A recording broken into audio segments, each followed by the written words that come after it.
আমার ছোট ভাই, সবার ছোট আমাদের, আমরা 3 ভাই। বেসিক্যালি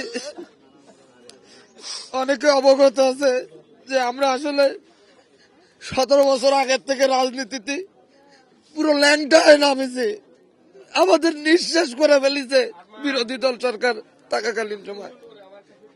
এই শেখ হাসিনা সরকার থাকাকালীন সময় না আমরা খাইতে পারিছি, না বাসায় ঘুমাইতে পারিছি। আমাদের পরিবারের 4 জন সদস্য পুরুষ আর 1 জন মা।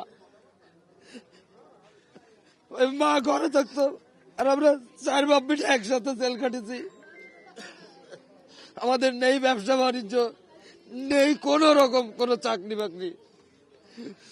বিএনপি করার কারণে কোন রকম কোন শেল্টারও পাইনি বা কোন রকম কোন অনুদানও পাইনি। দীর্ঘকাল পর যখন এই শেখ হাসিনা ফ্যাসিস্ট সরকার চলে যাওয়ার পরে বিএনপি যখন ক্ষমতায় আসলো, বিএনপি যখন দায়িত্ব নিল, তখন আলটিমেটামলি একে একে একে একে আমাদের শত্রু নতুন করে উদয় হইতে শুরু হলো। এই শত্রুতা বাইরের কিছু কেউ না, আমাদের দৃঢ় বিশ্বাস এটাকে এগুলো বাইরের কেউ না, নিঃসন্দেহে নিজেদের ভিতরে।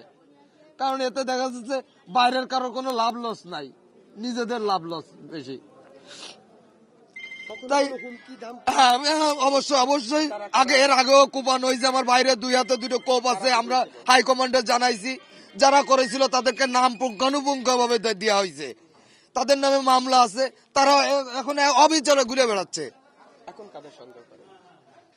এখন আসলে তাহলে তো আমাকে স্পাই হইতে হবে, পুলিশের দায়িত্বটা আমাকে নিতে হবে। তাহলে আমি মনে হয় যে সন্দেহ আসলে বেসিক্যালি ইমান যার যায় তার সবই শেষ হয়ে যায়, যার যার দন যায় তার ইমান চলে যায়। আমার সন্দেহ এখন সবাইরে লাগে, বেশি লাগে আমার হাইকমান্ডে।